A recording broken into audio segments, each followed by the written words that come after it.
বলেন তো জ্ঞানী বানানোর মাধ্যম আছে না নাই? নাকি সরাসরি জ্ঞানী হওয়া যায়?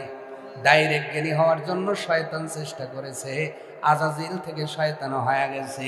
কখনো অহংকার করেছে বোঝে নাই।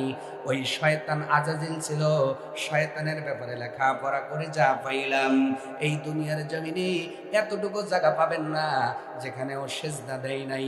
প্রথম আসমানের নাম ছিল আবেদ, দ্বিতীয় আসমানের নাম ছিল জাহেদ, তৃতীয় আসমানের নাম ছিল তকি। এইভাবে সাত আসমানে সাতটা নাম। আল্লাহর আরশে আজিমের মধ্যে তার সার্টিফিকেট হলো তাওসসুল মালাইকা, ফেরেশতাদের লিডার, ফেরেশতাদের আপনার কমান্ডার। এত সম্মান দেওয়ার পরেও নিজে নিজে পণ্ডিতগিরি করার কারণে আজাজিল থেকে, আবেদ থেকে, তকি থেকে শয়তান হয়ে গেছে। তার মানে জ্ঞানী নিজে নিজে হওয়া যাবে না, ওস্তাদ মেনে যারা জ্ঞানী হয় তারাই জ্ঞানী, না হইলে শয়তান হওয়ার সম্ভাবনা আছে।